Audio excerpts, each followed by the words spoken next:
नमस्कार, राज की बात में आपका स्वागत है। अरविंद केजरीवाल दिल्ली के बाहर इधर उधर घूम तो रहा है, लेकिन अपने मंत्रियों को ऐसी स्थिति में छोड़ दिया है कि कभी भी ये लोग फंस सकते हैं। यानी केजरीवाल ने अपने बचे खुचे मंत्रियों को भी फंसाने का पूरा प्लान तैयार कर लिया है, ताकि वो खुद बचा रहे, लेकिन बचना तो उसे भी नहीं है। एसीबी एंटी करप्शन ब्यूरो ने दिल्ली के एक अस्पताल में ताबड़तोड़ छापेमारी की। लोकनायक जयप्रकाश नारायण अस्पताल, वहां पर छापेमारी ऐसी वैसी नहीं थी, बल्कि 3 घंटे तक अस्पताल के अलग अलग कोनों में तलाशी ली गई।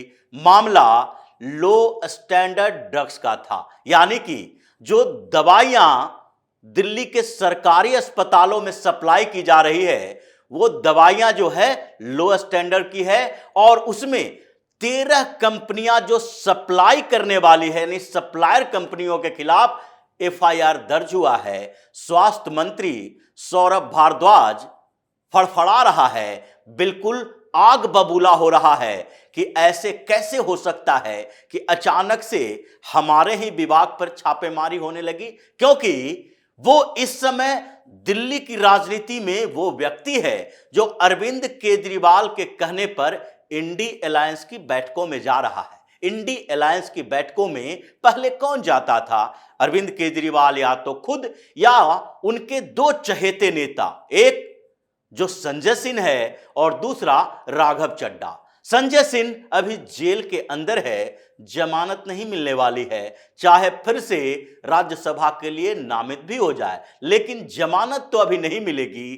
3 ही महीने हुए हैं, जबकि मनीष सिसोदिया 11 महीने से ज्यादा समय से जेल के अंदर है उसी शराब घोटाले में। तो संजय सिंह का भी अब बाहर आना लगभग मुश्किल है। 2024 के लोकसभा चुनाव तक तो संजय सिंह लोगों को भरमाने वाले भाषणबाजी नहीं कर सकते। इसलिए अब जो इंडी अलायंस की बैठकें हो रही है, उसमें अरविंद केजरीवाल 2 लोगों को भेज रहा है। वो दोनों इनके अपने लोग हैं, और जिसे अभी मंत्री बनाया गया जब सिसोदिया जेल के अंदर गया, वो है सौरभ भारद्वाज और अतिशी मरलेना।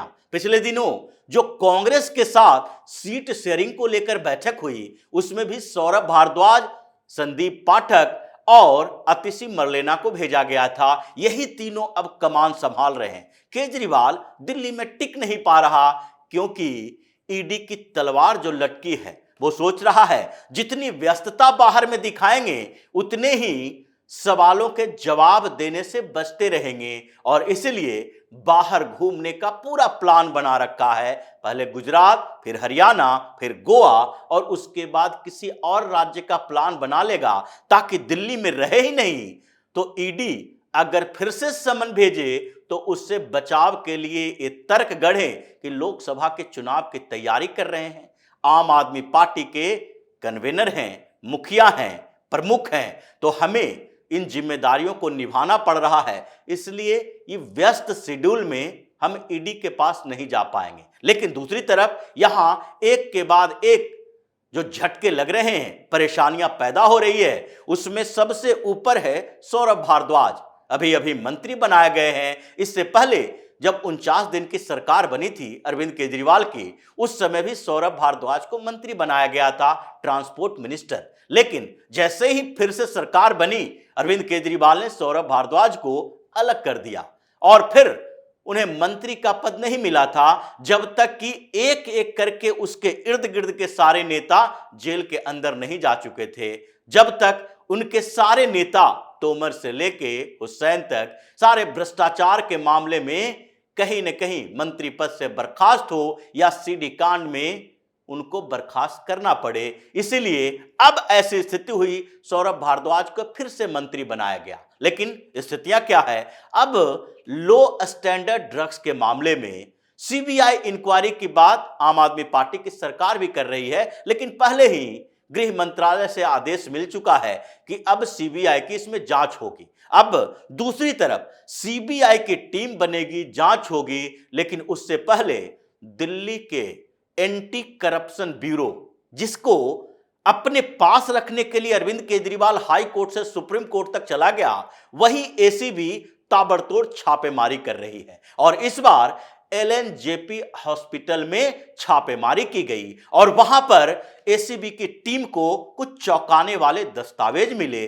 3 घंटे तक छापेमारी चली, वहां के स्टाफ से पूछताछ की गई और फिर जो मटेरियल मिले, जो सामान मिले, ड्रग्स मिले, दवाएं मिली, कॉटन मिले, सिरिंज मिले, वो लो स्टैंडर्ड का ही नहीं था, बल्कि उसमें करप्शन के कई चांसेस दिखाई पड़े। जिसमें एक कॉटन पकड़ा गया जो लोगों पेशेंट के लिए ऑपरेशन में काम आता है या बैंडेज करने के लिए काम आता है, वो कॉटन की जांच की गई तो पता चला ये तो चीनी धागों से बना हुआ कॉटन है, इसका इस्तेमाल ही खतरनाक हो सकता है। जब सिरिंज की तलाशी ली गई तो देखा गया कि स्टेरलाइट करने वाली ये जो सिरिंज है, ये ऐसा है कि अगर किसी को इंजेक्शन दिया जाए उससे तो वो ठीक होने के बदले बीमार हो जाएगा। उसी तरीके से ग्लव्स की बात की जा रही है जो ऑपरेशन में काम आते हैं, चीड़ फाड़ में काम आते हैं, जिससे चेक होता है, जांच की जाती है, जिसे डॉक्टर पहनते हैं, नर्स पहनती है,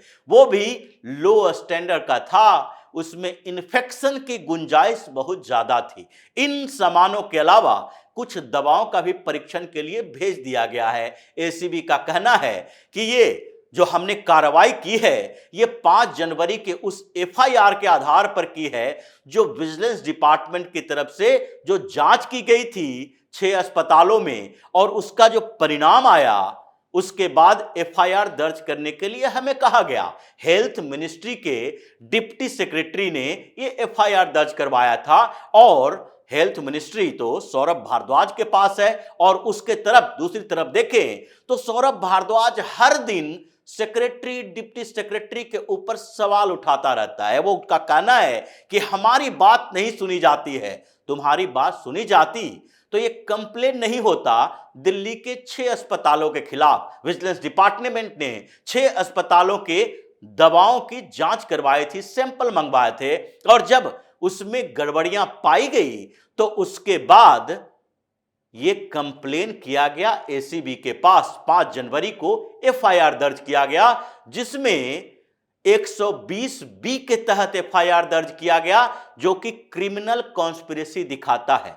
यह कोई सामान्य भ्रष्टाचार का मुद्दा नहीं है बल्कि एक आपराधिक साजिश है जिसमें दिल्ली के लाखों लोगों के जान को खतरा हो सकता है। और इसके बाद एफआईआर दर्ज करने के बाद एसीबी ने अपनी कार्रवाई शुरू की। इसमें 13 सप्लायर्स का भी जिक्र किया गया है जो कि मेडिसिन सप्लाई करते हैं। और फिर एसीबी ने 5 जनवरी के एफआईआर पर ध्यान देना शुरू किया और लोकनायक जयप्रकाश नारायण अस्पताल से इसकी शुरुआत की छापे की। ताबड़तोड़ छापे मारे गए। अभी जो 6 अस्पताल की बात एफआईआर में की गई है उसमें से 5 और बचे हुए हैं।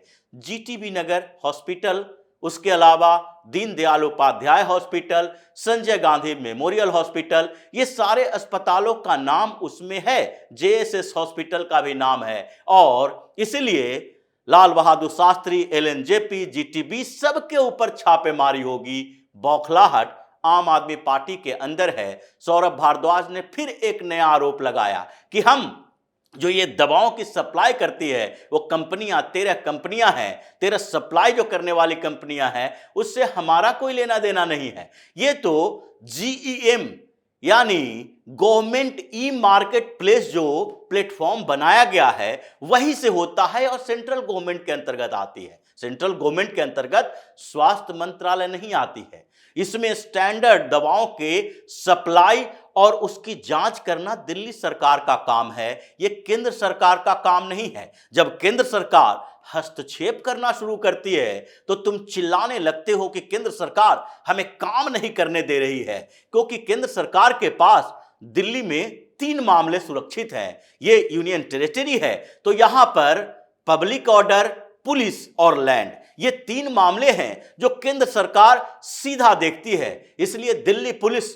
केंद्र सरकार के पास है, एसीबी केंद्र सरकार के पास है, क्योंकि एंटी करप्शन ब्यूरो भी दिल्ली पुलिस का हिस्सा है, जिसको लेकर अरविंद केजरीवाल ने हाई कोर्ट में पहले एक पिटीशन दायर किया था कि यह हमारे पास होना चाहिए क्योंकि ये करप्शन से जुड़े मामलों की जांच करता है। फिर सुप्रीम कोर्ट गया था, हर जगह से यही जवाब मिला कि चूंकि ये दिल्ली पुलिस की इकाई है और दिल्ली पुलिस केंद्र सरकार के पास है तो आपको ये जिम्मेदारी नहीं दी जा सकती। अब समझ में आ रहा है कि हेल्थ मिनिस्ट्री के डिप्टी सेक्रेटरी ने कंप्लेन किया, एसीबी ने कार्रवाई की, छापेमारी की, सौरभ भारद्वाज फंसा हुआ है क्योंकि ये एक सिंगल मामला नहीं है अस्पतालों का। इससे पहले 2 दिन पहले ही एक और सुनवाई हो रही थी दिल्ली हाईकोर्ट में और उसमें दिल्ली हाईकोर्ट ने कहा कि दिल्ली के जो अस्पताल हैं उस पर कितना केजरीवाल सरकार ने पिछले 5 सालों से खर्च किया वो सारा हिसाब दो,